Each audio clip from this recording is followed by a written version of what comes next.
live. 30 seconds is not a lot of time when you're scrambling on a slow-ass phone to like post the link that we're live. Social media. Keeps going the wrong way. There you go. My ears don't stick out that much. Well, you're getting comments? Yeah. Or you're just self-conscious? Yeah, all right, there you go. There we go. Just got to wear headphones and nobody... Yeah. Should. So how's it going? All right. So how small have you gotten? Less than a millimeter? You've gotten micro millimeters? 0.5. No. I think 2. I think 2 is the smallest. Mm-hmm. But yeah, I've gotten 2 millimeter miniatures from multiple companies now, and I brought this. Oh wow, metal! Wow. Yep, these are the. Oh wow. No, those are really cool. Some irregular miniatures, 2 millimeter ancient stuff, and like a package showed up 2 days ago, and I'm like, that is kind of disappointingly small package. And then I open it up and like, oh, I forgot how small they are. Like, wow, this is just like, yeah. I'll have to post stuff on social media because they are tiny. Is that an elephant in there? Those are the elephants. Oh, right? Nice. Oh, that's great. Huh? That's really cool. I wonder what the with casting these, I wonder if the margin for error is much higher because probably, but you wouldn't notice. Oh, it's right. You probably wouldn't notice, right? The thing with like irregular miniatures, I've gotten some of their 6 millimeter stuff, and like even 6 millimeter, I'm like, that's pretty blobby, and you can't. But it's once you prime it, like as soon as I primed it, I went, oh yeah, yes, okay, kind of like little divots and stuff filled in, and I went, oh, I can see exactly what those are now, even with the shadows on that, because with the 6 millimeter stuff, I'm like, what is this?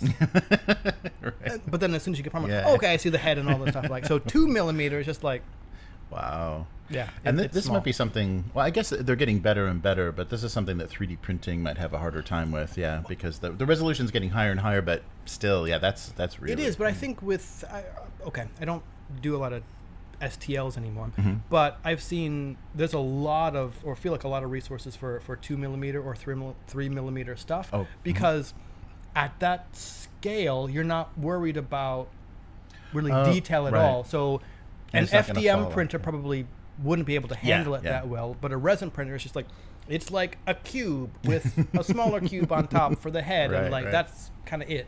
So interesting. Wow, that's amazing. I've never seen cast stuff. It's small. Like I showed my coworker, and they opened it up, and like something fell, and I'm like, please, for the love of God, make sure you get it right, because like I calculated out exactly how many I need, right? Yeah. That's right. And when they're filling your order, they're like, one. It's probably just like I haven't gone through. My one gripe with irregular miniatures is they're pretty fast. It's like a one-person thing, as far as I know. They don't include an invoice. The last only two orders, they haven't included an invoice in the thing. So I've had to like go back through my emails and kind of find the payment thing to go across. I haven't done that yet to find out. But, I mean, yeah. That's cool. That's cool. I want to see the mold too. And I would like to see the mold too. Spin mold and like just like tiny little. I don't even know. Just how this like textured. It looks like it. Yeah. Nice. So that's what I've been doing. Very cool. Yeah. Oh. Cool. Yeah, I think we had our final Dune session for a little while. We got to Dune, and then it stopped. But I think we'll take a break. We're going to try some Outgunned.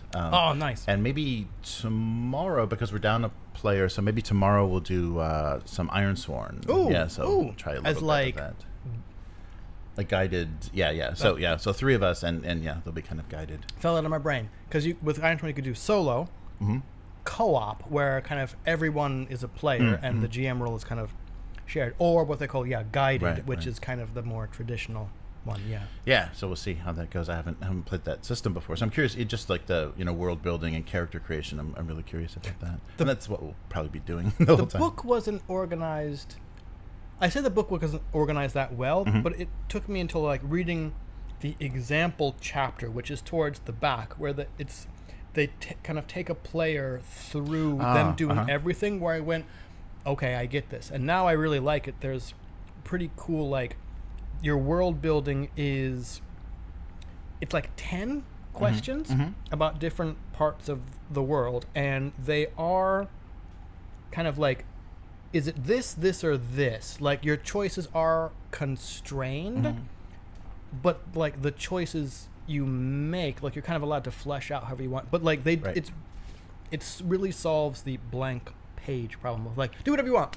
Yeah, right. You're just like, right? No, this is like, okay. Right. I think the first question is something like, it's only been a couple generations since you've landed on like this kind of like larger island. Mm-hmm. What drove everyone over? Mm-hmm. And then they have like these 3 choices. Oh, that's cool. And kind of they're open to interpretation. Yeah. Yeah, that's cool. Nice, yeah. So I'm looking forward to that. It's really nice. It's open enough to interpretation, but also enough within each question where you kind of like, I know where I'm going with this. Yeah. That's cool. Yeah. And I think the week after that, we're going to try some Outgunned. Matt's going to run Outgunned. I think it's going to be a buddy cop movie. So we'll see like an 80s buddy cop. So we'll see how that Rush goes. Hour. Yeah, right, Rush Hour. Yeah, we got to be careful, though, with Rush Hour because there's a lot of very stereotypical language. Jackie Chan and what's his face? Chris Rock? No. What's his face? Yeah. I'm drawing a blank on his name. Ruby Rod. I can't think of the actor's name. Whatever happened to him? I'm drawing a blank. Oh, we don't want to know. I think he was on Epstein's island. Was he? I don't know. Okay. I feel horrible. So, I'm blanking too. But, so I got to be careful with that. It's going to have to be. Yeah, do like a buddy cop for like a different. Have you watched Axel or whatever? On Netflix the old. I have not. Uh-huh. It kind of seems like one of those things like it's just going to be a. Yeah, well, it's one of those where they have to give them a kid. Like the actor gets old enough and it's like. Are we back to the 80s where it's all like young Sherlock Holmes, the adventure of young Conan, right? I think Chris Tucker. Thank you, Matt. Yeah. His daughter, Chris Tucker. Yeah, I think his daughter's an attorney or something. Yeah. I watched it and it was like, I mean, it had a few scenes where you're just like, oh yeah, I remember when they used to like crash cars into each other and they weren't CG and stuff. So, but everyone is so old, and it's, 4K, but like, the actors, you feel really bad for looking at them like, oh yeah, everyone is too goddamn old for this.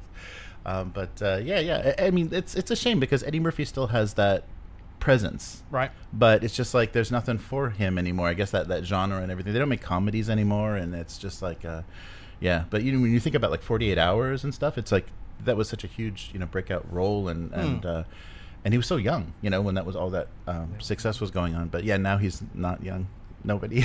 No, like Haunted Mansion or whatever. Oh yeah, that's right. Yeah. Aren't there like more cartoon dragons to voice? Right? He just had a lot of ex-wives to pay, I think, is what happened. Like they all did in the 80s. The prenup wasn't kind of ironclad yet. Or they blew all the money on coke. Yeah, right. Whoops. Yeah. So how's everybody doing? Clarion, first in. Good to see you. And Matt, nice. There needs to be like an emoji somewhere. First in. Vero's here. And and I think we had Abyss as well. Nice. Yep. Hey, Abyss. Very cool. Yeah, Chris Tucker. Yeah, we got to... Outgunned would be a good Fifth Element. Sorry, I don't like that. It's a great... Why don't you don't like the French? You have a thing against the French because you don't like French Canadians. You don't like I don't like French Canadians, man. I am the biggest fan of Lex in the world, and that was some Canadian-German collaboration thing. So don't like anti-Canada me. I think it's just, yeah, that's funny. No, it's the born sexy yesterday trope. What's that? What if her face is Lilu? Yeah, Lilu, right? Like obviously attractive. Mm-hmm.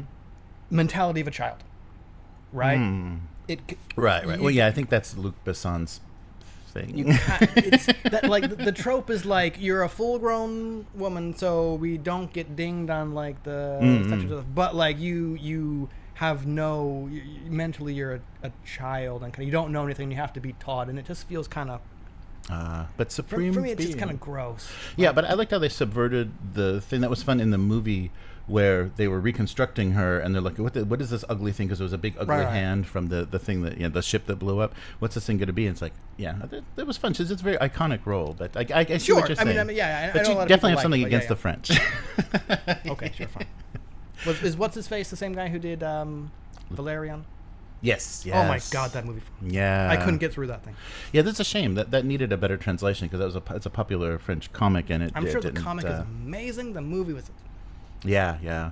It was just a lot of effects and not much else, and no chemistry. I think the casting was a little. That was a little bit of a problem. I would play a Fifth Element-esque been Yeah. That would be fun. I think it would be fun, like a weird, like a funky sci-fi, like a European comic sci-fi. So nobody shaves. Nobody shaves. Sorry, I don't know where that came from. Yeah, but I think that would be come up with that same kind of unlikely group of characters. Nice. Then you run into the problem of how to keep them all together. Yeah, that's true. Yeah. Or you pull the GM power move and say, we're obviously here to play a game. Please. You all figure out don't why wander you're off. together and don't wander off. Yeah. Yeah, with the buddy cop thing, it's like, okay, you're co-workers. Yeah. So, yeah, you're not going to go too far. Nice. But, yeah, so we'll see how that goes. I'm looking forward to that. And Alchemy has a nice interface for Outgun, so we'll get to show off a little bit of that on the stream. Cool. They have their nice animated backgrounds and stuff. Does it count the successes for you? Yeah. It's got all the I think the first time we used it, it was still kind of beta, so it wasn't done yet, but I think now they have all the rerolls and everything, and cool. Even the symbols in the in the dice roller. So they don't do 3D dice, but they use if it's custom dice, they use the symbols in the dice roller. You don't really need 3D dice. Yeah. If you wanted to watch dice roll across the table, just do it physically, right? Right. Yeah, and it's really hit or miss. Foundry has that, and sometimes all the players can see it, sometimes they can. Sometimes they're seeing different versions, depending on how the module loaded on their end. So it's not sometimes always. Just the sound. Yeah, right. But it's funny too with the 3D dice though, because you do see it's a 20, it's a 1, kind of thing. Okay. Or if you're rolling on it. But yeah, you visually see the dice, and sometimes they. That must be like a weird. Placebo is the wrong thing, but it must be some kind of thing. Like if it just generated a number, you'd be like, I don't really trust it. But if they program like, no, it's real. Right? No, it's psychologically. I think that does. That's what it is psychologically. I think it does have that effect. Because when we were doing Roll20 and it was just like kicking numbers out, you're just like, what is wrong with this thing? The random number generator sucks because it's super. It was always super low. You're like, why is this so bad? And you can't like curse the physical die that rolled badly. You go to dice jail. Yeah, so we'll see. But yeah, so let's get started for this week. Awesome. Got that time. Welcome to the Weekly. I'm Jeremy. I'm Chris. And this week on the Weekly, Warlord Games, Paul Sawyer, some not great news. Plasmodics RPG, more official D&D spirits because they're such heavy drinkers, those new D&D players. And Barbarians of Lemuria, a Mythic Plus edition. So we'll tell you what the Plus is all about because there is already a Mythic edition. All right. So let's get started. We'll start with the bad news first. I always end on a down note, so we'll get the bad news out of the way. So Warlord Games on their social media and also a newsletter update on email sent out some information about Paul Sawyer. So people may have been concerned because earlier this year at Salute in London, he collapsed. And so he's been very ill for the last 4 months. And many customers of Warlord have been asking about it. And so this is an update from John Stallard, the other co-founder of Warlord Games. He regrets to say Paul will not be well enough to return to work. However, he remains cheerful and is surrounded by his loving family.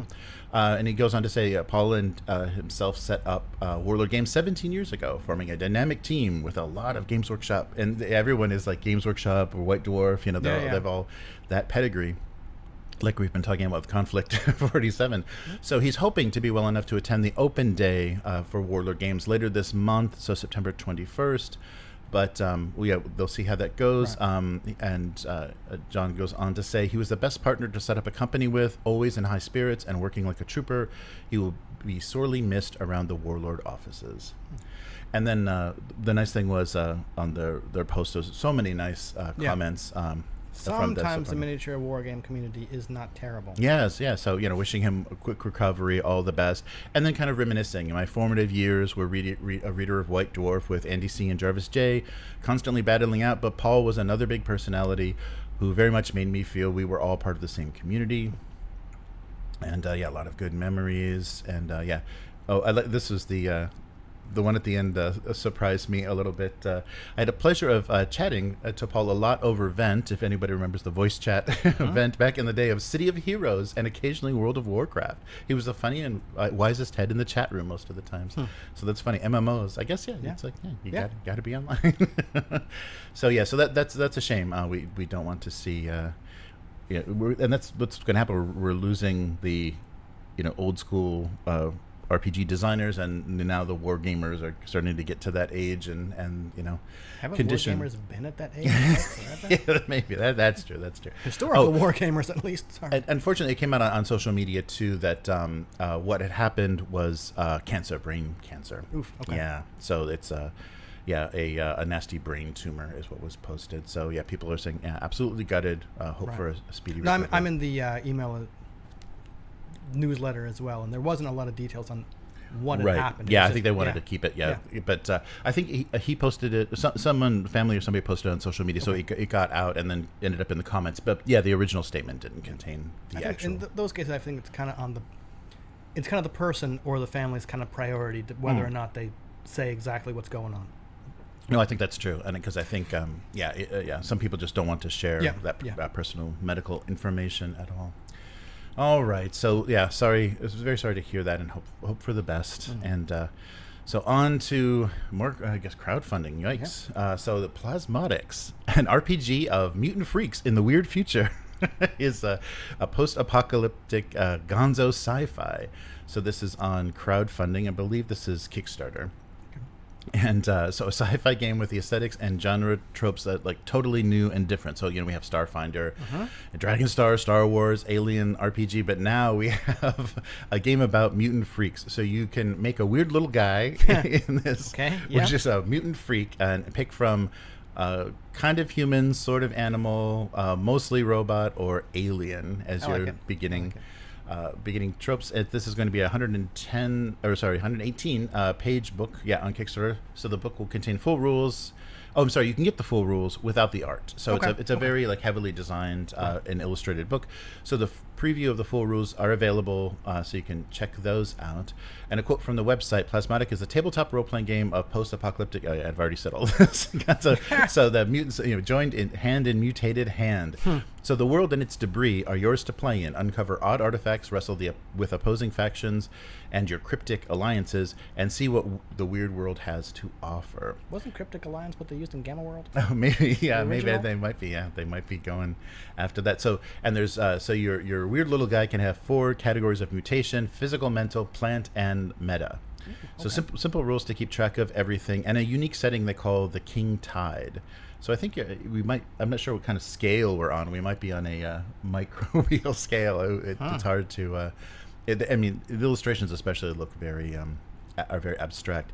So you play in the remnants of the world in the smithereens, and very interesting. I'm curious. So I'd like to take a look at the rules, even without the art, to see what they're trying to do here, because they're abstracting it enough, or trying to change the setting enough that it feels sci-fi, but it's organic and mutant, and what these what they're going after, because you freakify your words and deeds, personality and perception with nuances. So they go through on the Kickstarter some of the so you have your mutations of those categories, and nuances are basically, I think, like your stats, like the 4 stats are body, mind, and skill, and then you have everything is based on this 10 hit point principle. So 10 HP, everything has 10 hit points. And there's a havoc trouble track. So those are the kind of the 2 bases. So the trouble is counted as tracked on a countdown to disaster. So whenever you miss a roll or get too much fallout, the trouble track ticks up by 1. When it reaches 10, the trouble dice hits the table, and the trouble dice are 6-sided dice that you add the trouble value to it every time. And when the trouble dice hits the table, the players choose to start at 6 or 1, and each fighting round or scene advances the trouble dice 1 value. If the dice is at 6, it ticks down to 1. If it's at 1, it goes up to 6. And once the die is in its final number after the fighting round or scene, remove it from play and reset the trouble track. And I'm not sure what it's doing.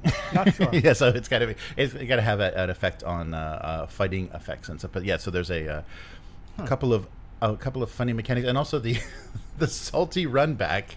So you're mad. What? You shouldn't die right here. You and the thing that made you your HP hit 0. Both refresh to 10 hit points and duel it out.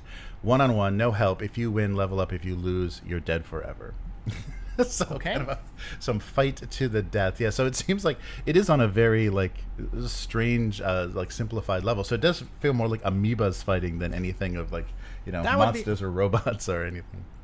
If it was, that would be kind of interesting. Yeah. So we will say, and then artifacts. Artifacts of the rare world-changing items of the before times. So they have an effect on things. And then the adventure zine they're releasing along with the rules is called Vermiculture. Which, again, makes me think of microorganisms. Oh, yeah, right. It's, feeling very small. And there are things called bunkers. There are bunkers. There are bunkers that are paid for by the billionaires of the Lost Era, and these are cultures in the game. And they were designed for specific reasons in this long ago, and now they're kind of different environments. Huh. But so check it out. I thought it was kind of an odd, unique take on what sci-fi could be. And if you see the art, you'll get what they're trying to do pretty quickly. But the explanation of the mechanic didn't go anywhere, and it maybe have something to do with in combat or whatever. Maybe. But like you said, the rules, they have made the rules without text freely available. Mm-hmm. Go check out, right? Yeah. So you can see everything that's going on. So that's Good Luck Press. In collaboration with Seb Pines and Will Jobst. So we'll see how that goes. And shipping from Canada. And so everything is in Canadian dollars. So it's actually quite cheap. Yeah, actually quite reasonable. Yeah. But it is shipping from Canada. So international shipping may be a little bit brutal. I don't think they've streamlined anything. And so if we're talking about just the PDF, it's $15 US. And then a physical book will run you $45 for just the rules. Yeah. Yeah. So, and we're still in that 50th anniversary year, I believe. I just saw the title on the Google Doc, and I'd like... Come on, yes. Come on, man. Dungeons and Dragons, apart from these, story-based, character-based whiskeys, is getting an official stout and bourbon. Whoa! So why not Adderall and Molly? That's the generation that is playing D&D now. I don't think it's a cigars and whiskey kind of a crowd.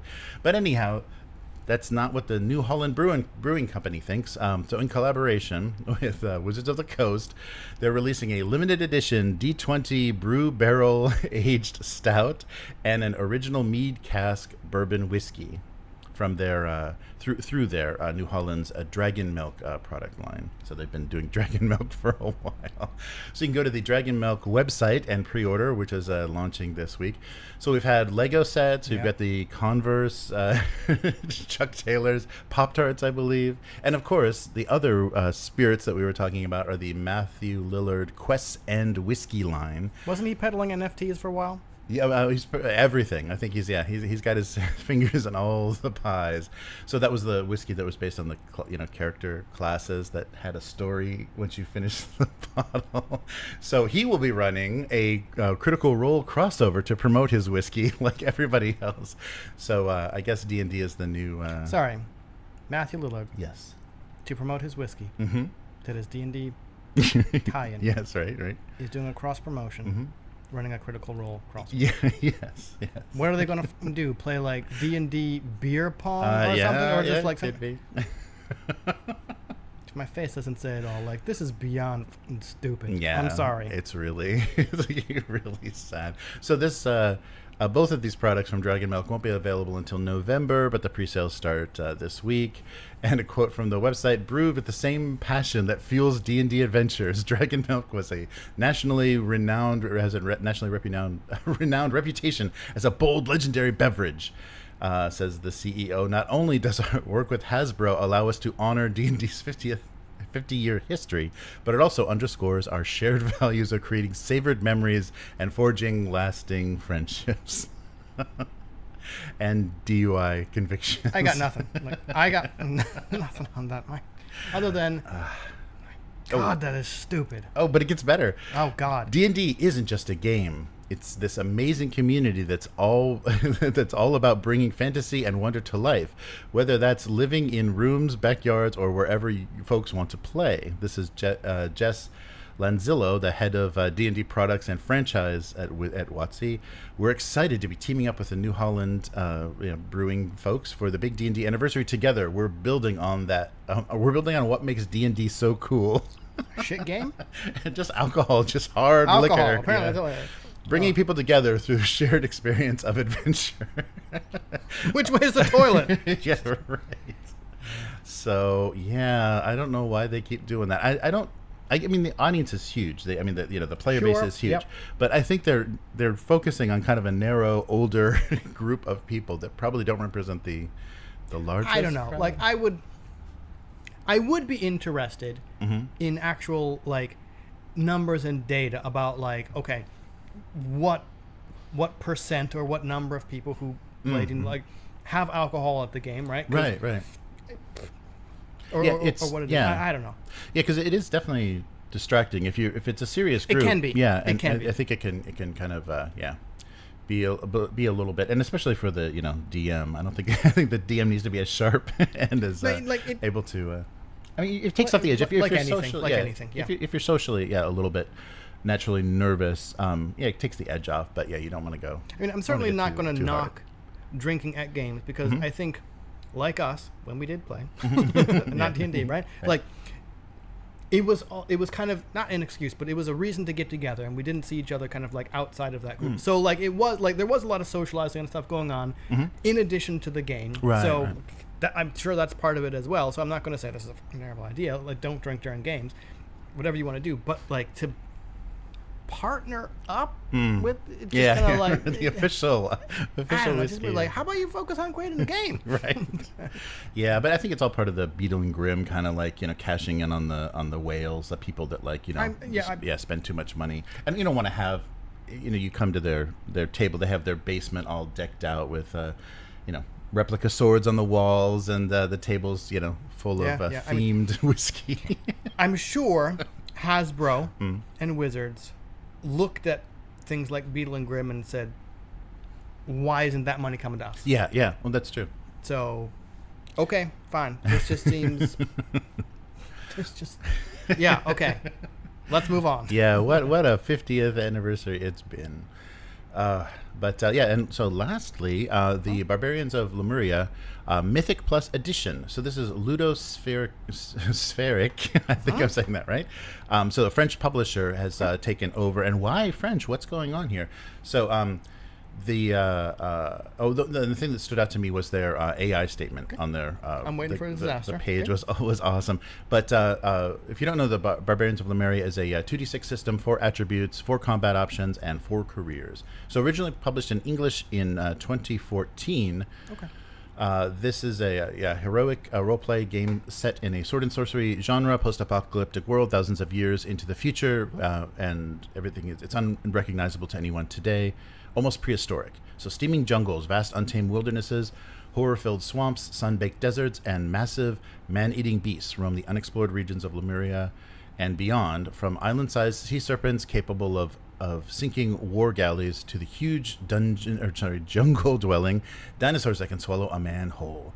So now you're talking my language. Oh, yes, cool. Yeah, lots of so sprawling cities are part of the setting, but also ancient ruins, temples, cities, and tombs and palaces. So of previous years. So this is going to be a release.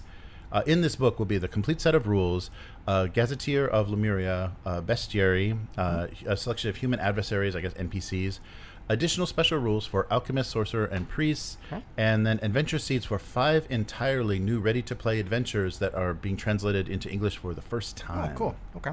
This is 232 pages, a softcover book with flaps, 8.5 by 11, with over 100 original black and white drawings by Emmanuel Roder, and the AI statement. Let's get back to that since we're talking art. They say absolutely no so-called AI or generative gizmos whatsoever have been used in the creation of either the text or images of this book. The content in this game is entirely human-made. Good on you. And so what this is this game's been out for a while, and very active and popular in the French tabletop community, and they have made some kind of advancements. Okay. And they wanted to include those in an English version. So they're being translated and brought back into the English version. So let's see. So it kind of sounds like we've talked before about how, like, you know, Dungeons and Dragons went over to, like, Sweden, became something, and kind of evolved into its own thing, and it's now kind of coming back over to the States. Yeah. And it sounds like this is kind of the same thing, just in the French. Right. Yeah, because the French translation of Barbarians of Lemuria was originally published in 2016, and then specifically created for French players, and they decided to completely revamp the layout and the illustration of the French edition, and also added some new adventures. The book's success in France encouraged us to create additional supplements of it, a new collection of adventures, and so things that were published in French only. Right, that's what I'm interested in. Yeah. And then another book of new adventures was published at the end of 2023. Each book is now included with additional background elements and more details about the world. So the books were very successful and received a lot of awards, and so now they're bringing the entire series, everything that's been made for it so far, back into English. And so the fear you have with translation is it's going to be a shoddy translation and not very playable. But it seems like they've got Jeffrey Probst, a legal alien in Milwaukee, from Milwaukee, Wisconsin, who's been a translator of fiction by several major French authors. So they have an accomplished and talented translator that'll be able to bring this.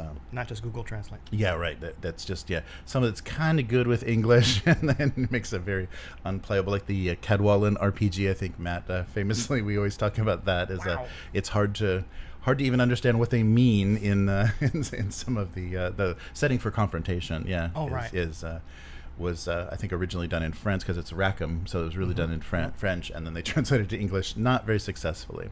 So a quote from the website, and I think this is from the translator. I always thought of Barbarians of Lemuria, or Bowl as it's been called since I've known it, was pretty good when this is the designer. Yes, when it was designed, but it wasn't until much later than others were given the opportunity to see whether I was right to think that. Thankfully, by and large, they did. Yeah, so that's the original designer. So yeah, we are going to get another. And I think I saw something in there about, like, it's not a rules revision. It's kind of like not a new edition. Right. It's just this is kind of what the game looks like in everything France so far. Yeah, things have been developed over the 8 years. Yeah, in French only, that the English-speaking world hasn't had access to. Yeah, so they're not changing the rules, and I think that's why they stuck with Mythic Edition and just put the plus. So it's not a streaming service for Barbarians of Lemuria. That'd be pretty funny. Yeah. But $12 will get you the PDF, okay. and so pretty reasonable. And $45 gets you the softcover and the PDF. But of course, that doesn't include shipping. I have been interested in Barbarians of Lemuria for a while. Like, as a fan of Conan, right? This sounds very Conan-esque. Yes. Which when I saw that, separate rules for, like, sorcerers, alchemists, and priests. Because, like, if you think about Conan, like, normally, like, wizards and magic and stuff, that's the bad guys, right? There's not a lot on, sometimes none on the good side. So that to me implies, like, you could play kind of just, like, straight barbarians.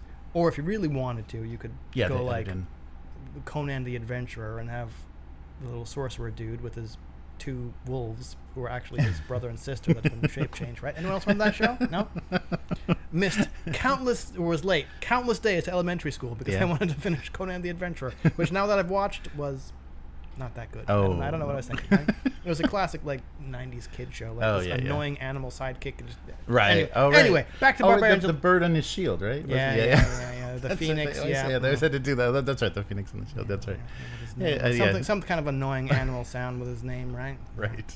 And so a little bit more about the mechanics. So let's get back to task rolls in Barbarians consists of 2d6 plus an attribute plus a career if it's appropriate. Yep. And they also have boons and flaws and hero points. Okay. So you choose a weapon and the color of your loincloth, and you're ready to forge your heroic destiny. It's a pretty straightforward character. So even more barbaric than Conan, because, like, contrary to popular perception, Conan actually wore whatever clothes was appropriate to the country he's in. Yes, you're right. Yes, exactly. And so this campaign, this is on BackerKit, and it'll get you a €5 discount on either the PDF or physical book if you back this campaign, and then it'll be available. retail. And yeah, so I'll put links to everything in the description for the video. And yeah, that's going to do it for this week. I'm pretty interested in Barbarians of Lemuria, so I'll go look at that. Yeah. Nice. So where can people find you? My brain fell out. Threads, Blue Sky, Instagram, and the occasional Facebook interest group. Right? Hive Mind, HYVEMYND, where it's 2mm Achaemenid Persian army currently. Nice. I just had to go through step by step. Yeah? Did you get one of those macro lenses so you can... Funny enough, I posted shots of my little irregular miniature 2mm thing to one of the groups, and everyone said, that's 6mm. And a lot of people were yelling at me like, you're posting the wrong thing, 6mm. And I'm like, first of all, right? That's a 1 yen coin for scale, not a nickel. Right. Yeah. And I just got a really good shot of my miniatures, right? Because I had zoomed in and fair enough, right? But like, how big do you think my hand is, right? Like, because I lined them all up in my hand, took a picture. Anyway, yeah. Just put a grain of rice next to I them. should. That would be a grain of rice. Yep. Anyway. Nice. Yeah. So, how about you? So I'm trying to get my September live stream for the cartoon, my abuse cartoons in. Couldn't get it this week, so it's going to have to happen soon. It's tough to have a schedule. Yeah. It's been very disrupted, but so hopefully soon the September live stream. So all the cartoons for this month I will be doing, and have already done a couple, but nice. I will.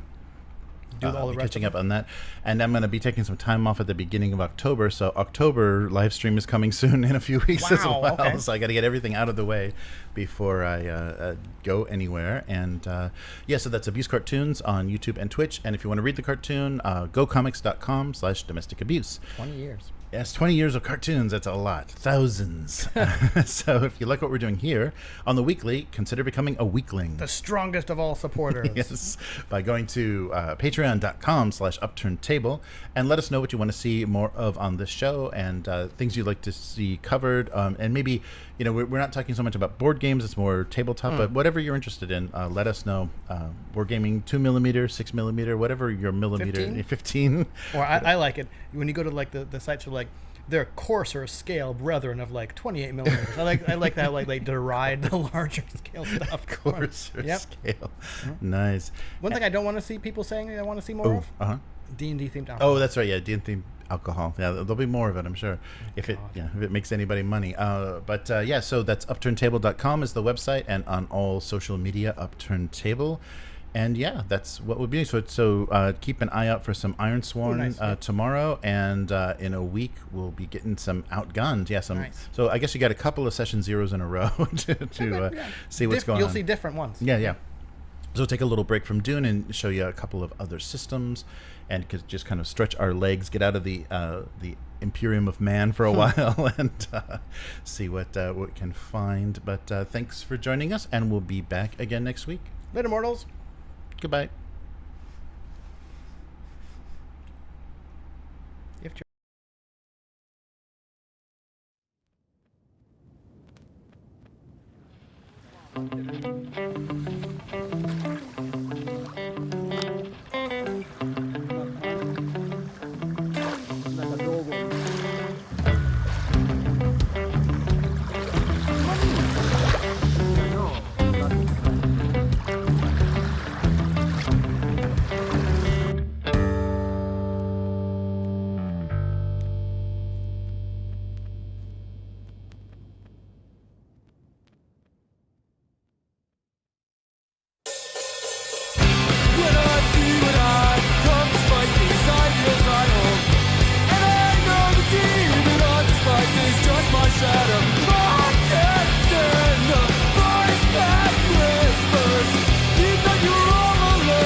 How is everyone doing here? Oh wow, I didn't. Yeah, there was a the first edition of Barbarians of Lemuria was published through Lulu, so maybe they still have first edition on Lulu itself. Sorry, I just noticed that in the text of the crowdfunder. All right, good to see everybody.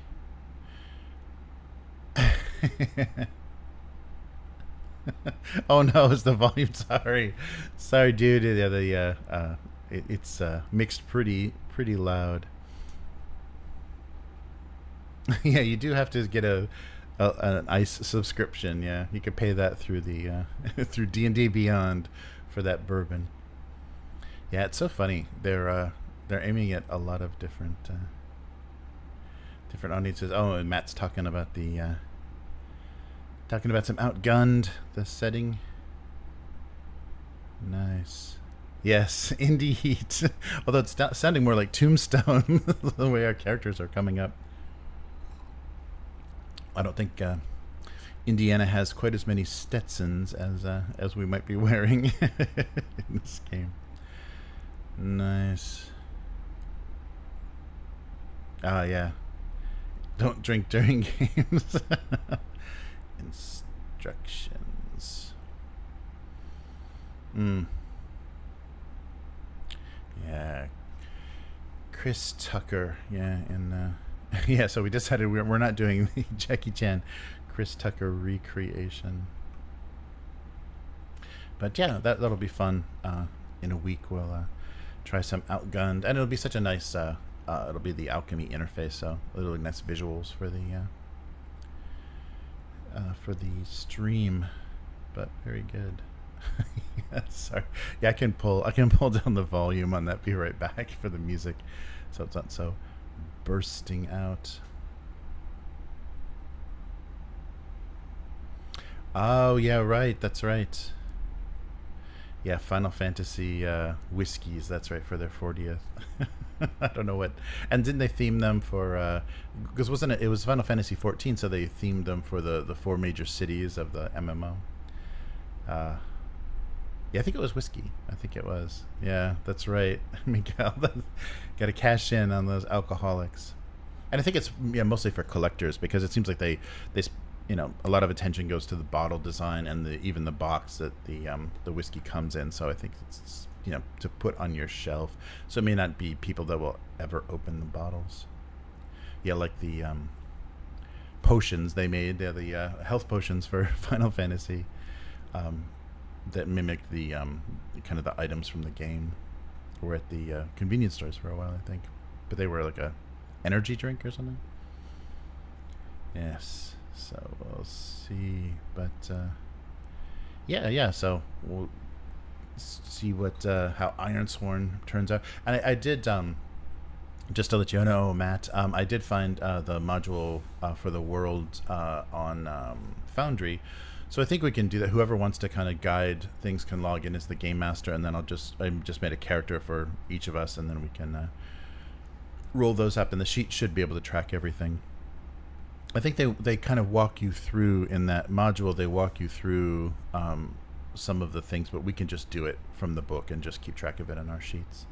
But of course, the stream will only show one of our sheets, so it's probably going to be mine because I'm hosting the stream. So yeah. So, but I can open everything up, and I think it'll update. So I'll try to keep everything visually on there, because there was no visuals for it. It's just the rules and the character sheets and kind of character creation and world creation stuff. So we'll see. But it's nice. The nice thing about Ironsworn is everything is free. Like the rules and everything are all PDFs on the website. Same with Starforged. Yeah, they have. Is that what it is? It's not Starsworn. Yeah, it's all free, of course, without the art and nice layout. It's very minimal, but it is the rules, a full text of the rules available. And I think that's a nice way to get a game popular, get it out there so people are playing it, and especially because you can solo play those games as well. Nice.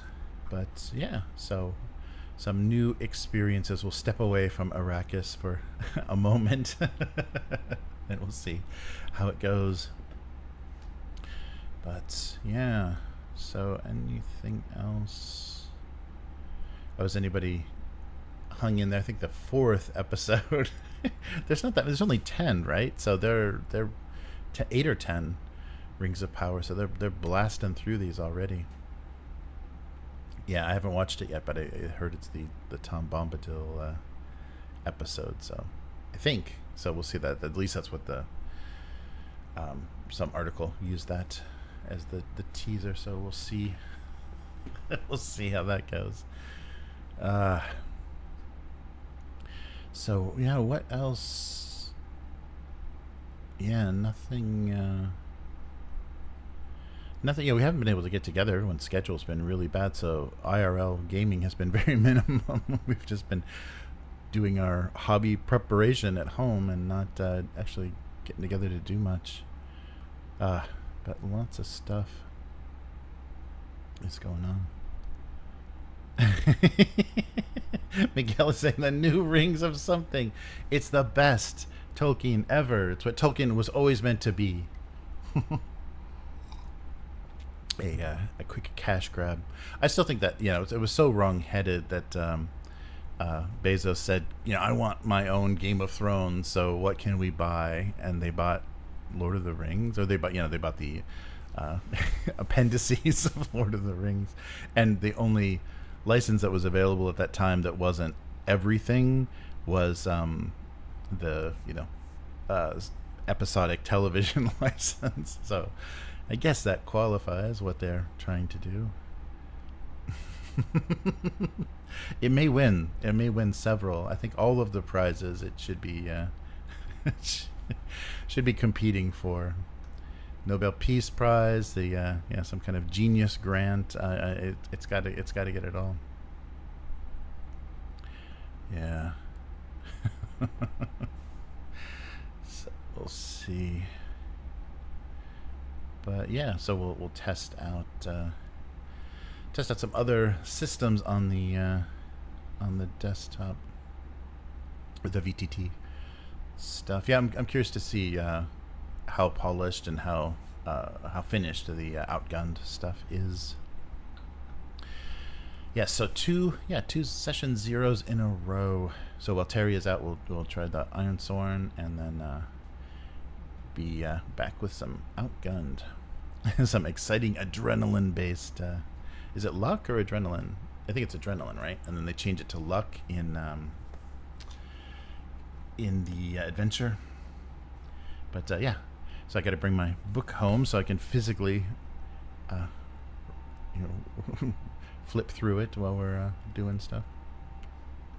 But yeah, and they did, really nice components because I played that introductory kind of adventure, and we had all the dice and cards and everything on the table, and it's really nice. Like the accessories work really well for in-person gaming. Everything is nice because they even have when you have the they've got the coins for the spotlight, and then I guess extra adrenaline cards, or there's extra bonus cards, and you can have that all on the table to represent, so that the players are very aware.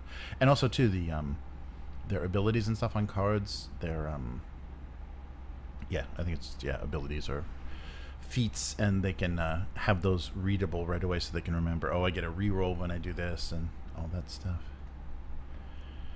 Grain of salt rumor, but Blaine L. Pardo's blog he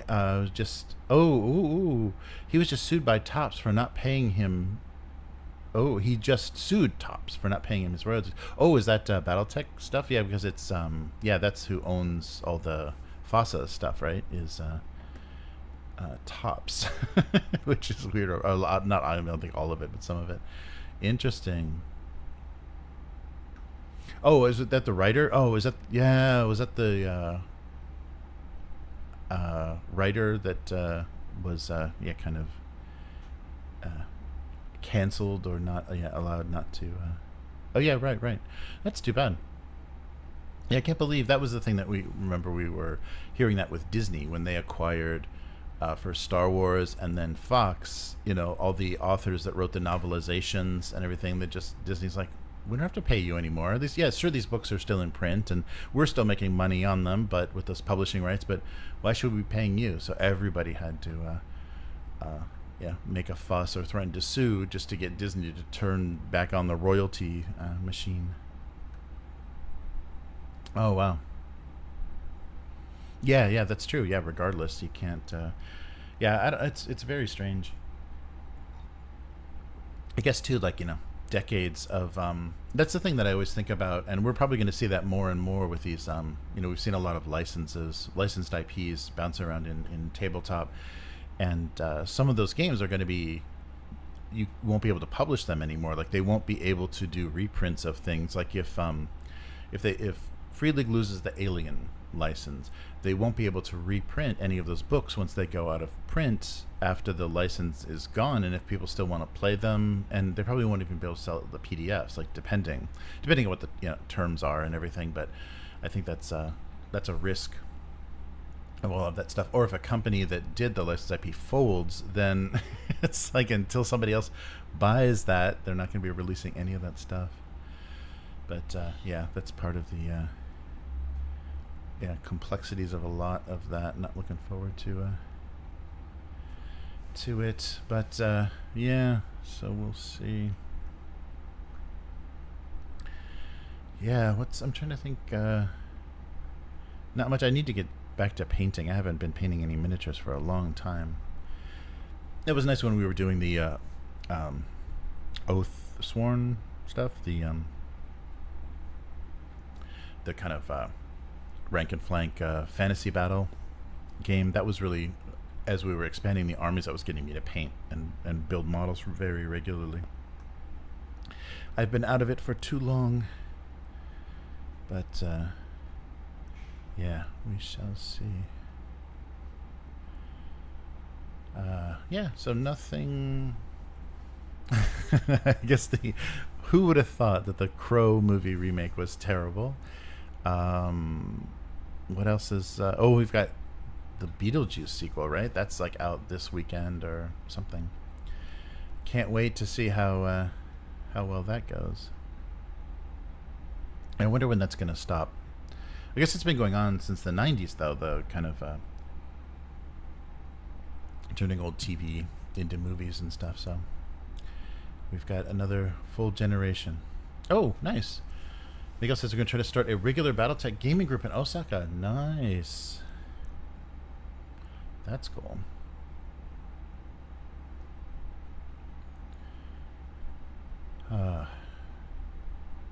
Yeah.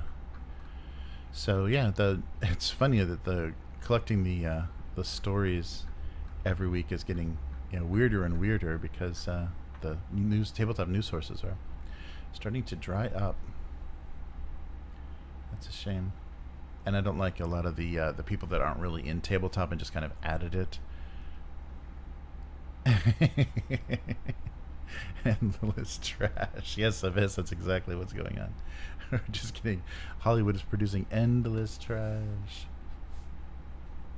Yeah, they got to be careful because, if Japan or Korea or even China eventually figures out how to fund their pop culture, I think Hollywood could get into trouble with the garbage they're releasing if somebody does some interesting original stuff. That could be pretty brutal.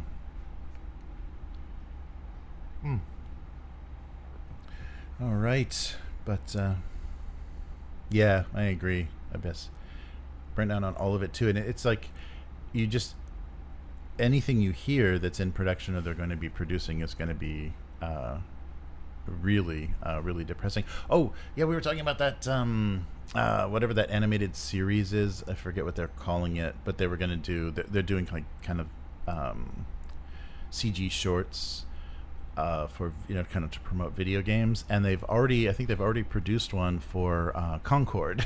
Concord is gone. Concord, I guess maybe not. Yeah, maybe today in Japan, tomorrow for North America. Concord will no longer exist, but in that episodic, that little shorts collection that's going to be, I forget, is that going to be on Amazon Prime or I think it is. Yeah, that's right, Amazon Prime, because they're doing the Space Marine 2. So Amazon Prime is going to show you a promotion video for a game. Maybe they'll change their minds because the game no longer exists. It's not purchasable. It's not playable.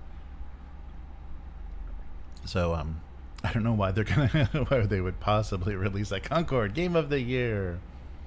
Yeah, 2 weeks. That's right. Yeah, that's amazing. And even when they had their open beta, they only had 2,000 concurrent players. So it's like, oh, you guys might be in trouble. So Sony, and that was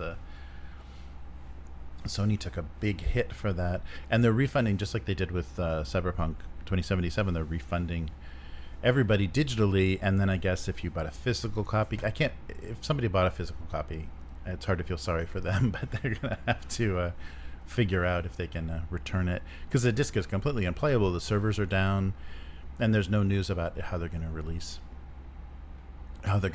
it, if they ever will. Yeah. Oh, nice. Abyss said people laughed at least twice during the movie. Oh, nice. Your theater hall viewing. Oh, Alien Romulus. Oh, nice. Oh, yeah. That's right. Has Matt seen that yet? Is Matt still on? Can we talk Romulus yet?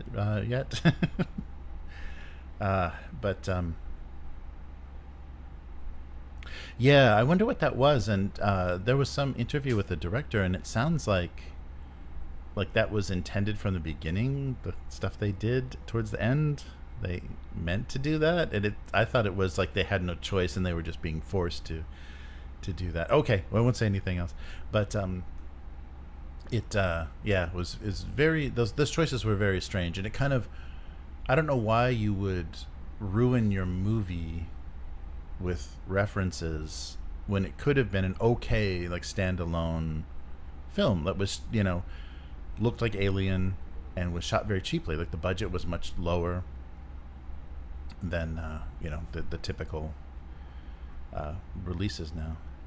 Inappropriate moments. Yes, right. There are a couple of reviews where you're like, really? That's what you're doing? Really? Yeah. You got to see it, Matt. It's aesthetically, it like feels, it has the feel, but just like the Star Wars sequel trilogy, looked like Star Wars. It just wasn't.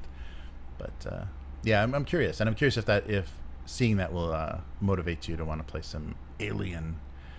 We gotta try that out, because that's got alchemy, right? Alchemy's got they just couldn't crowdfund it, right?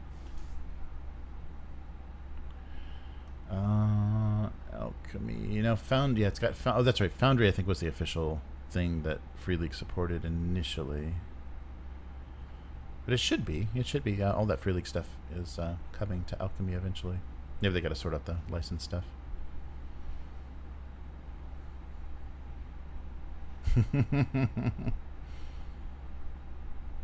Yes. I think I can guess. Abyss.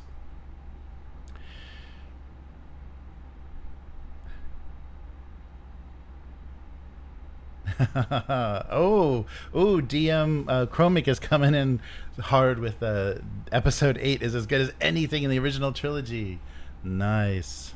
So that's Last Jedi, right? Yeah.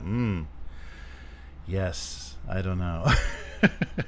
I mean, I wouldn't mind seeing different directors, kind of like with Alien, different directors' takes on Star Wars, but space gas, the slow chase was a little bit hard to swallow.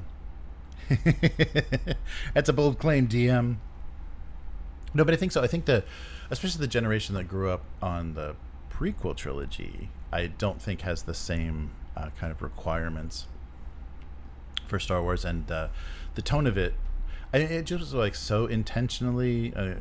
You need to go in an episode 8 discussion, but it was so intentionally subverting that it's like, okay, we get it, but it doesn't. It wouldn't hurt to do that and try to do that in that setting and see how it turns out. Kind of like what Acolyte was trying to do. They're trying to like mess with things and see if they can come up with something different.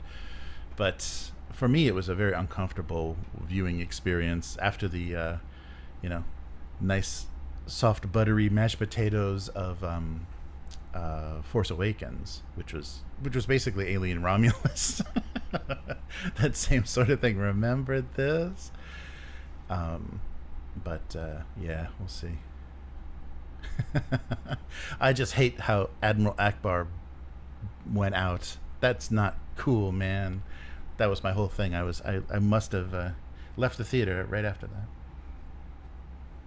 Yeah, but that's just one of the few movies that person I was seeing it with, I was just like, it kept turning to them and going, is this happening? Are they really doing this? Yeah, it's funny. Yeah, and I don't know. Yeah, it's not worth talking Star Wars. Was that a troll comment, DM Chromic? Yeah, just not a big giggling Ryan Johnson fan. So many hot takes. Yeah, right. The crazy Holdo maneuver. I can't believe they put themselves in that hole and then tried to dig themselves out.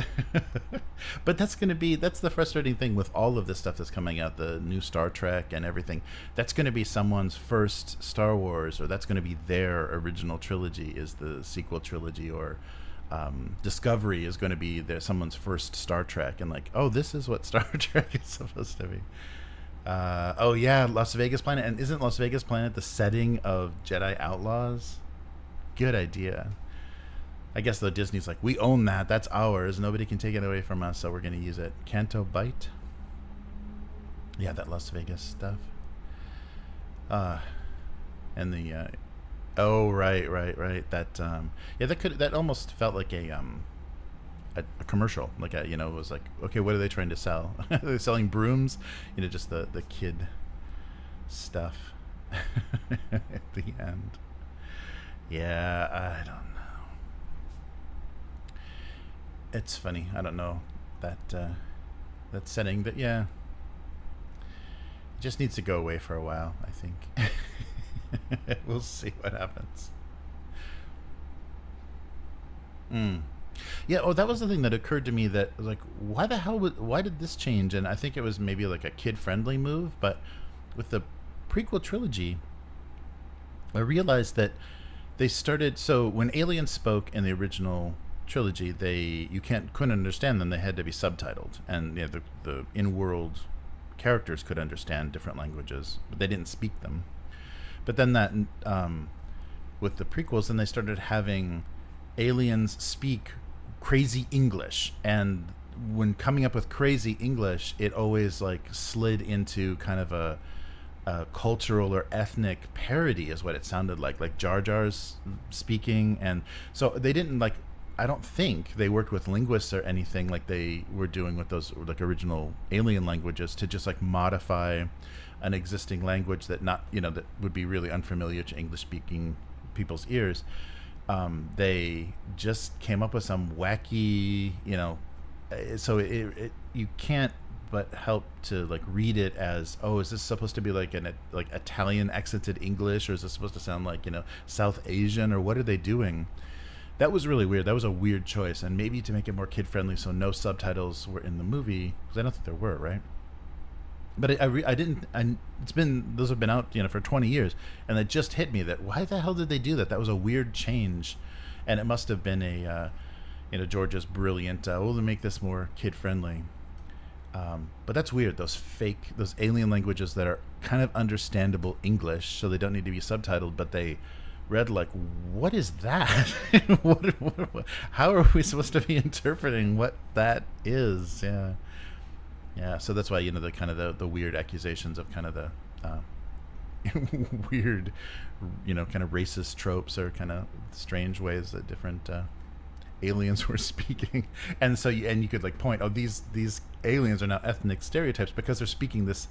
They don't maybe look so much like a caricature of a ethnicity, but they sound pretty fucked up. I don't know. Yeah, it's really weird. Hospitalized. Right.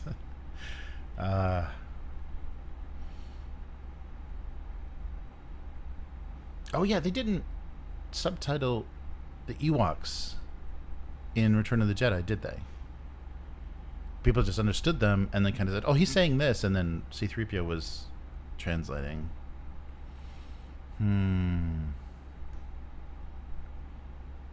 Yeah. I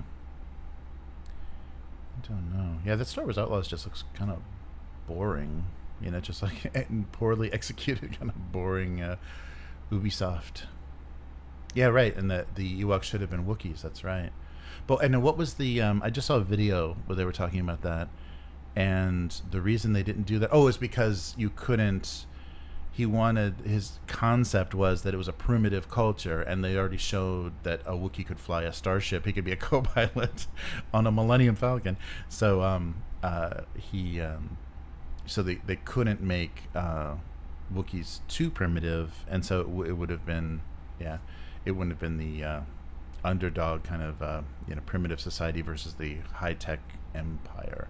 I think that's what I saw in some discussion of that.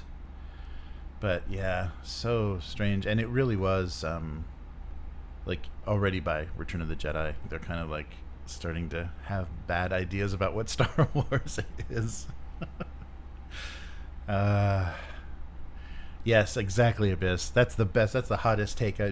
Chewbacca never deserved that medal. I can't believe they made a point of having that happen in the sequel.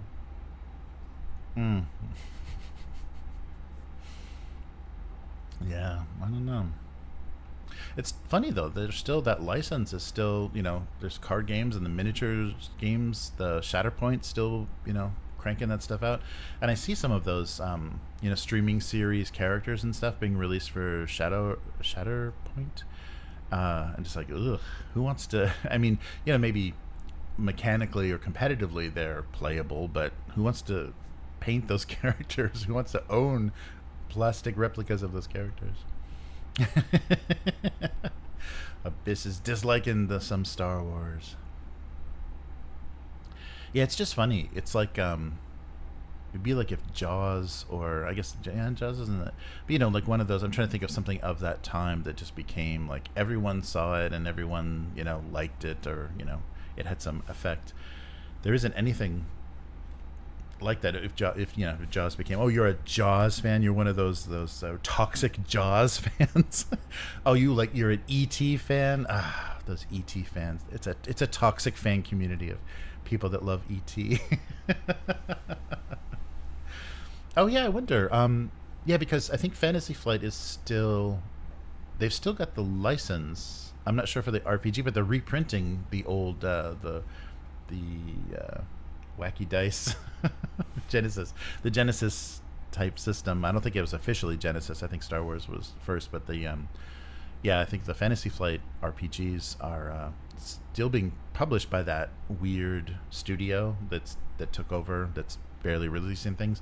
So they are reprinting those books and the box sets and stuff. Those are available again. So yeah, I don't think the license is going to anybody else. But what did we hear? Didn't we hear that the West End Games, they're going to release that system as like their D6 system as a standalone system? We heard something about that, but that would be cool to then just take those source books from Fantasy Flight.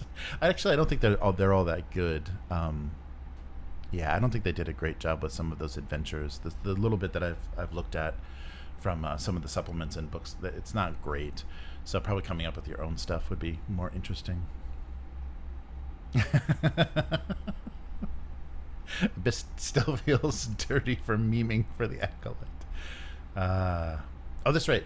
Thank you, Matt. Yeah, they're crowdfunding it. Yeah, so that would be a way to. I think that's the best version of Star Wars, because I think they did a D20 version and then the interpretive dice system, the Fantasy Flight one. The Acolyte has great moments. Well, it's interesting that the prequel trilogy was weirdly sexless.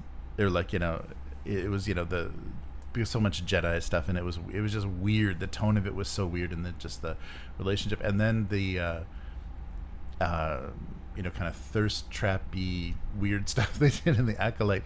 And it sucks when you can tell in some of these streaming services or some streaming series that they're intentionally making them for social media. They're like trying to create memes. They're trying to create, they're shipping characters or whatever, all that Tumblr trash, meme culture stuff.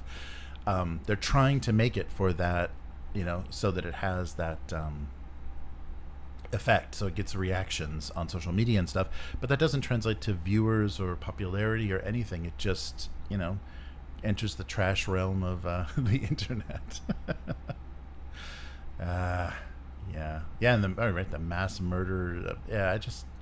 Jedi stories, and they've really screwed up that idea. The Jedi are so uninteresting now. I don't know. Comical moments. Yes, it did have some great comical moments.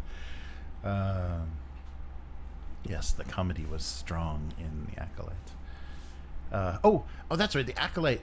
Did anybody see that thing? The Leslie, what's her face, said her original intention, what she wanted was the Squid Games actor, the Korean actor, was originally supposed to be Keanu Reeves. So she wanted another Matrix reunion of Carrie-Anne Moss and Keanu Reeves. So Keanu Reeves was supposed to be Saul, yeah, the Korean. I don't know the Korean actor's name. But that was her original, when she was writing it, that's what she wanted. That was what she was writing it for. And they ended up with the other guy. But that's weird. I mean, I don't even understand what that is. So how the hell did she think she could even do that? She was writing a streaming series and wanted to cast one of the biggest box office draws, in recent years, and kind of for a long time, and have him do a Disney Plus streaming series for her, a totally unproven director and shitty writer of But that's what I heard originally. I think that came out of her mouth. I think there was a part of an interview where she said that was her original idea. So she got Carrie-Anne Moss because what the hell is she doing? But Keanu Reeves was like, go fuck yourself. You're not going to Disney Plus me. But isn't that weird? What's the... They literally had the worst chemistry. I mean, it was fine in the original Matrix movie, but the sequels, they had the worst chemistry ever. Their love scenes and stuff, you're just like, ugh, I'm uncomfortable with how much they don't want to be doing that. So yeah, their romance doesn't work well. So why do people keep wanting to bring it back? The good ending of Star Wars failed. They failed to release tanks. Oh yeah. So they sell Star Wars and some billionaire buys it. It'd be funny, yeah, if Apple bought the Star Wars IP or something. That would be really weird. Oh yeah, new Matrix. Yeah, Matrix Regurgitation, someone was calling it. Was a resurrection? Yeah. Yes, yeah, that was a hard watch.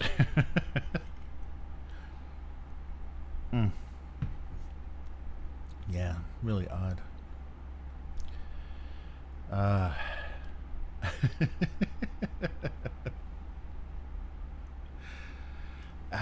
don't know. Yeah, I don't know. It's funny to see what they're doing. Yeah, and if it would have been, if Matrix would have been one and done, that would have been, I think, a much more iconic movie when they were allowed to riff on their little universe there. I think it went badly. Yeah, it's strange, but it's kind of like the stuff they referenced in the first movie, the real world, and the kind of description and idea that they gave you of what it would be like, and then what they depicted in the sequels was just it was very odd, very, very odd.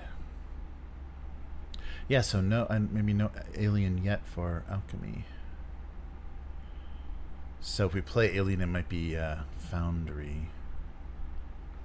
So it'll look okay. Yeah, Alien on Foundry doesn't look too bad.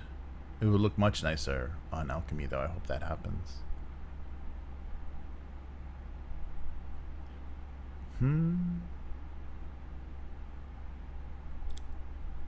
Alchemy. Sorry, yeah, I'm not sure which thing is going on, but yeah, Free League is doing third-party support for D&D Beyond. Yikes, or whatever the digital platform is. Sigil, Project Sigil. Yeah. The Sweet Summer Child. That would be nice. If I would not have. There's some movies that if I would never have seen them. Blade Runner. I don't think so. Yeah, I don't think so. I don't think Blade Runner's there either. I think it may. I don't remember. Yeah, I don't think Blade Runner's there yet either. So it's definitely the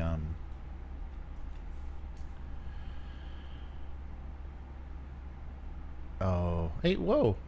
Our actual play comes up in the YouTube results. Yes.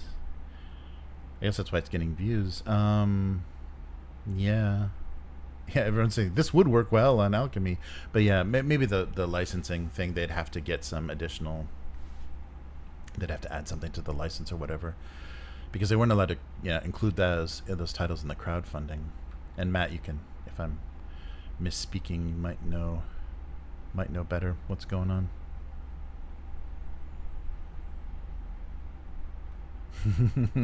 Yeah. Yeah, but that's yeah, I don't know. They kind of mashed everything together, didn't they, in Romulus? But kind of that's what Free League had to kind of do with the Alien RPG, is make Prometheus and Covenant and stuff make sense. Everything had to kind of make sense together. So that's what they kind of did with Romulus too. Yeah, they have all of Free League's original stuff, the IPs that they own, the Baeson and Mutant Year Zero, and all the Saborum and Coriolis. All of that stuff, yeah, is definitely on or coming soon. Is in development for Alchemy, but I don't think the IP stuff is, because even with that recent Humble Bundle, yeah, there wasn't any of the. It was only Free League owned stuff. Yeah. Oh yes, the Jesus, yes. Yes, we'll work that in there. We'll make that part of our Alien campaign. Is how Jesus was a what are the engineer? Was an engineer. No, the black goo. Yeah, that's right. Miguel is the queen. Alien Queen is a Disney princess. Well, they're going to be making a musical soon, I'm sure.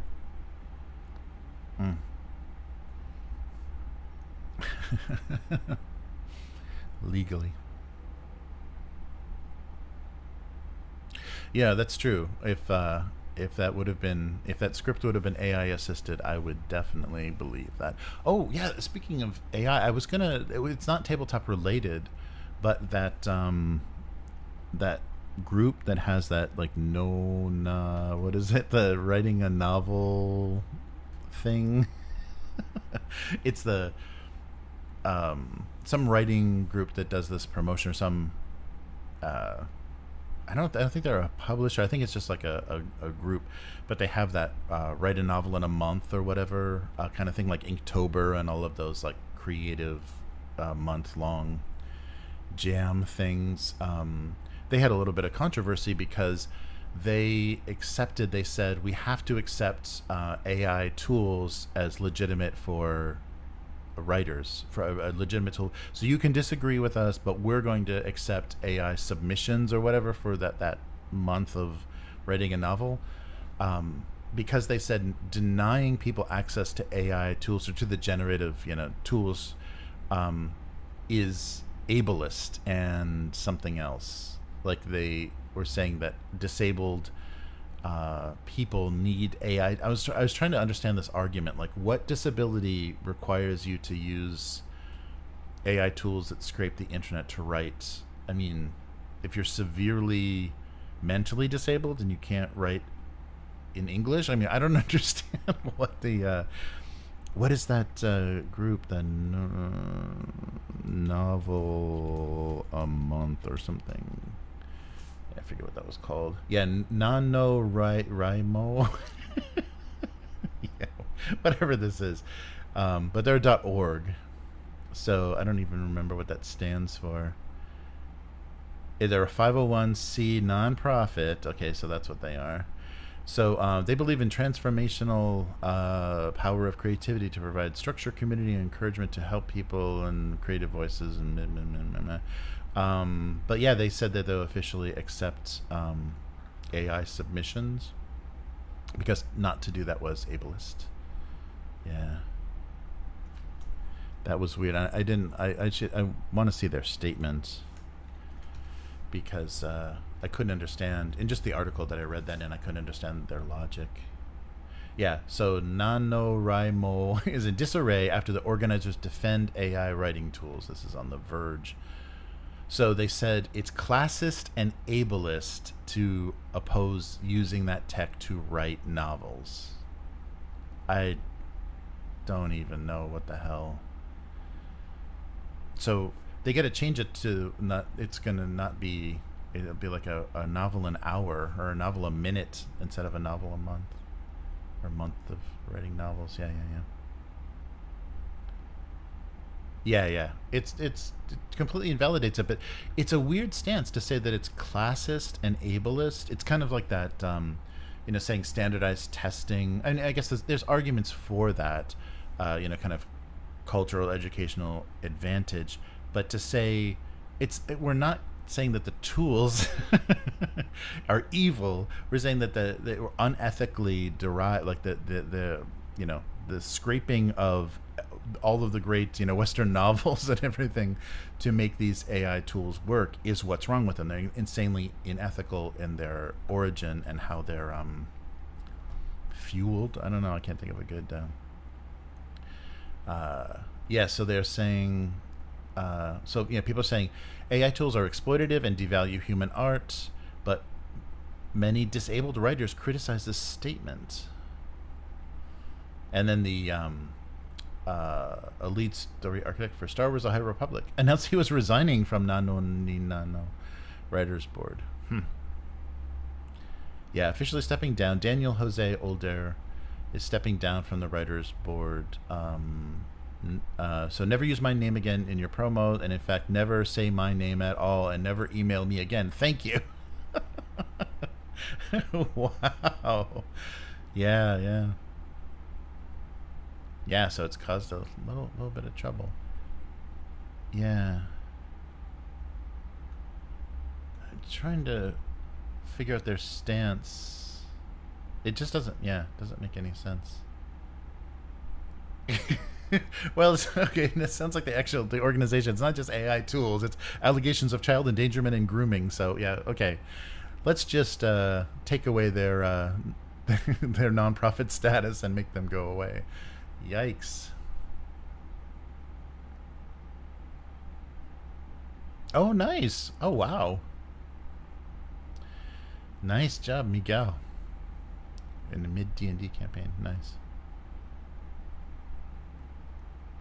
Oh, I think it's going to be impossible to have, if you keep using basically all of the tools that people use for digital art creation are now incorporating some sort of AI technology for this generative art technology for smoothing or sampling, or there's all kinds of stuff is being heavily built in. So not just text to image generation, but and you don't know to what extent those tools were trained on unethically obtained data sets. So I have no idea. It's going to get so complicated now because you can't, you have to be using physical media again, physical paints and canvas and paper and pencil to not be using AI tools now. So it's fucked up.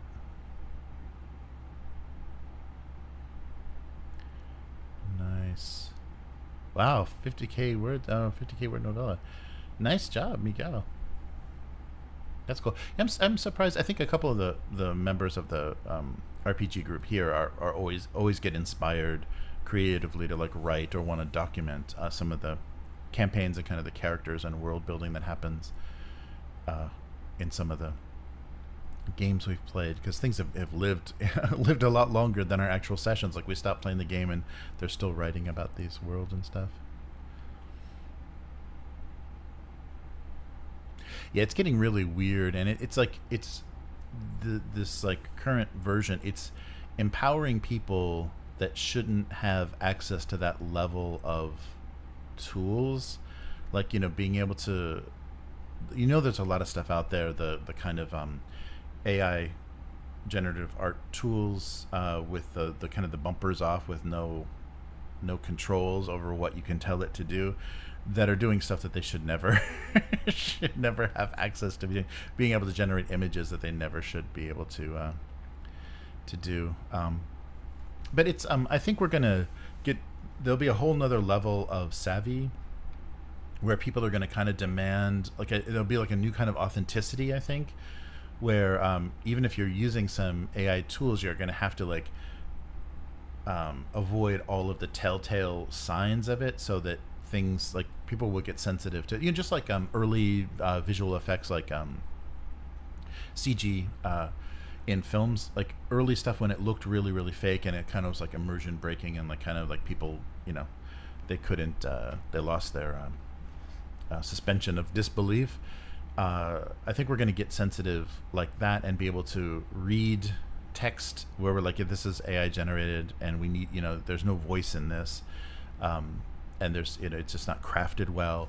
And so we're going to have this whole like different level of sensitivity. So hopefully that will create a demand for, things to be created, authentically. But I think the economics of it is just making it too compelling for too many industries to utilize it. Because I think like technical writing and like writing manuals for things and everything, all those jobs are going to be gone, because you don't need a voice, you don't need a human hand in that. You kind of need maybe like an editor to make sure there's not like weird artifacts, because it's just like a digital thing. There's like weird artifacts of AI text generation that you're going to have to be able to identify and smooth out. So there'll be human editors for some stuff, but yeah, it's just not great. But the economics, making it cheaper and faster for all that stuff, is too addictive to the way people are doing business now.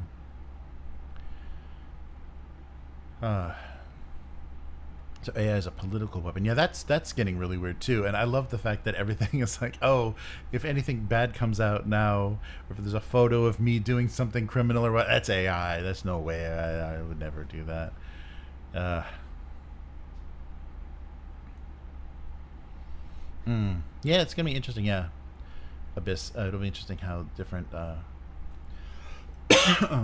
Yeah. Different societies and different governments react to it, and we'll see what the best approach will be. Yeah, that's true. And all online knowledge, I really hate that the first results on Google now are an AI summary of whatever the hell, wherever the hell. Like you have no, it's like detaching, which is what a lot of like journalism and stuff has become. It's detaching.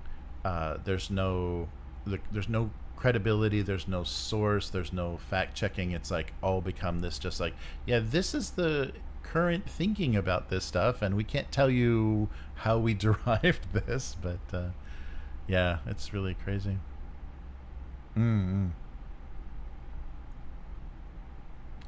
Yeah, interesting.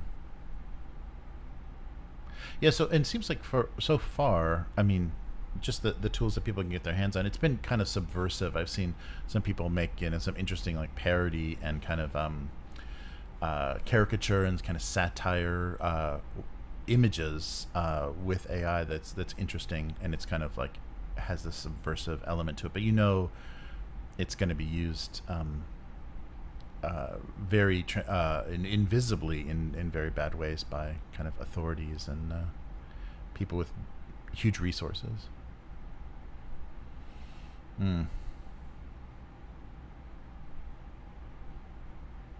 Yeah, right. Whatever Google decides to let you know. Twitter bots arguing against each other. Oh my god. And that's what's going to happen, is like just like human beings will just have to leave the internet, and it's just going to be this like self-sustaining, self-governing, weird AI discussion. Yeah, beyond uncanny valley. It's near impossible to tell at a glance. Yeah, but there's some really, I don't know. It's weird how things are being derived. Yeah, what was it? They're publishing a lot of so Japan has a lot of the photo books, like models photo books, and they're doing AI model photo books in Japan now too, and they're really creepy. They're really weird. I don't know what would be the appeal of any of that. It's like, and especially because in 10 years it's going to look, ridiculously primitive. Yeah. Yeah, I'm sure a lot of these platforms. Well, that weird thing that I heard, I don't think we talked about this, but people using like ChatGPT. So on dating apps, if you match somebody or get access to somebody, then that opens the chat ability. You can direct message each other or chat in the app. And so a lot of people, to save time, are running ChatGPT on their matches, so that they don't have to waste the time like doing the small talk, getting to know you stuff, and they just let ChatGPT to it, and then they just like review the results. So you don't have to spend time going, so where are you from? Yeah, what do you do? What do you yeah, I thought that was and then just like what Abyss was saying, what if both parties are doing that? So the small talk will just be ChatGPT trying to get information from the other person, and they don't know it. Yeah. Bizarre.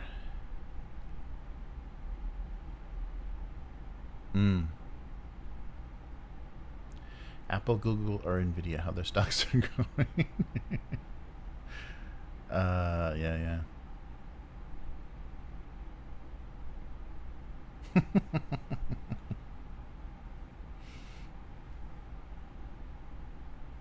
Yeah, we'll see what happens with all that. But yeah, I mean, I think people are quick to jump, like an early adopter. People are quick to jump on that. So, oh, could ChatGPT be a DM? Could it be a player? Could that work as a some sort of tool in tabletop? And yeah, I don't know. I don't think that's a great idea, because I mean, the creativity is part of what's interesting about it. And so if you take away the creativity and just say, spit something out, I don't know. Somebody was arguing, I forget what context this was in, but somebody was arguing that AI, if it can just go out and grab stuff, it is basically just like a search engine, just, asking a search engine something, but pose it with a creative problem, see what it comes back to you with, and then use that as the basis for you to start thinking, being inspired. But it's kind of like that executive decision maker, where you have a thing that says, it gives you a yes or no response, and you ask it a question and it gives a yes or no response, and then you can decide based on how much you like or dislike that response, what you want to do. I think AI can basically work like that. It's like, okay, well, now I see what the generative AI thing gave me. That's not what I want at all. So now I know what I should do. I don't know. So yes, married people will start having third and fourth spouses being ChatGPT. Yeah, well, lonely. I mean, that's the dangerous part, I think, of a chat bot that is successful. What's the test? The what's his face test? If you can beat that and fool a person into it feeling human, people's loneliness is gonna, they're not gonna care if it's not quite, or if it's obviously artificial. They just want to talk to something. That'll be really depressing. Oh, my Chat GPT is having an affair with my Chat GPT. They seem made for each other.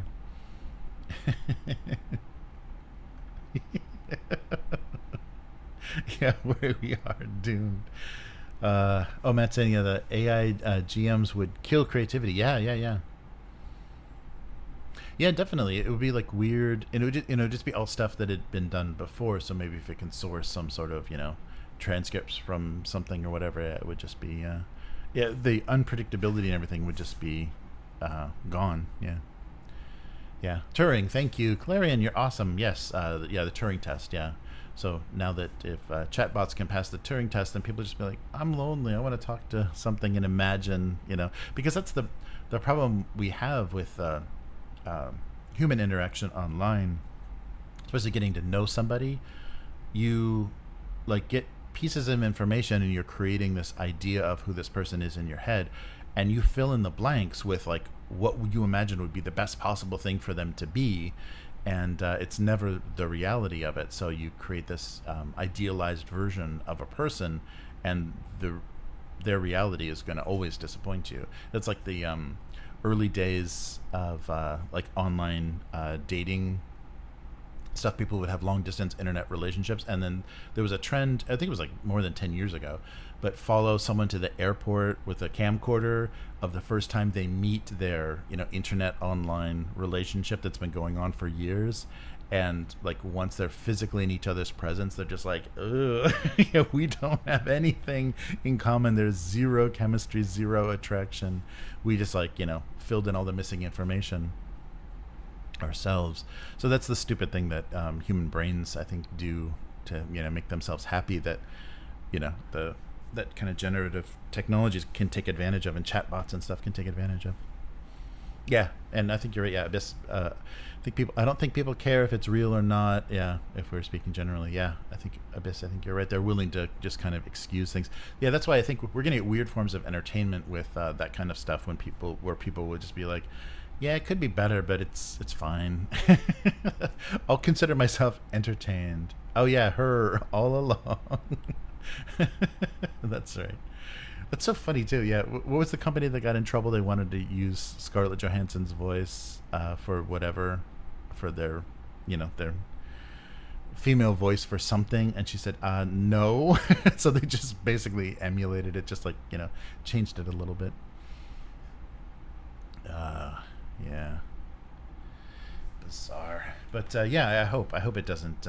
Well, though, there is probably a department, there's probably people at Wizards of the Coast right now that are figuring out how can we use this to just crank out content for D&D, like especially if it's not going to be stuff they actually that they publish. It's not going to be physically published books, but just garbage that they kind of pad out their their subscription service. So this is new content, and just have it just look at everything that's been created for Dungeons and Dragons, and what's something else we could do? Chat GPT, and just start spitting that garbage out and just trying to sell it to people. Yeah, it's very weird. Yeah, I know. Yeah, teens and Zoomers have a whole messed up, because it's not even like it's Frankensteined together memes. Like it's not even, they're not experiencing pop culture from meme culture. They're experiencing it from some kind of like weird digital stew of crap. Yeah, very bizarre. Yeah, it would be bad railroading all the time for an AI GM. Yes. You want to do this or not do that, because that's your choice. Yeah. Go here or we'll just stop playing now. TikTok and React streamers, garbage. Yeah. I like the somebody like very early days kind of hooked up Chat GPT, text to voice, to do reaction video, or to talk during a video game stream and kind of react vaguely to what was happening on the screen with the game. So they took a recording of some gameplay and then plugged in an AI to it, and it almost passed as content. The cancer of TikTok. Yes. It's weird. It's weird what TikTok has become. Yeah, I don't know.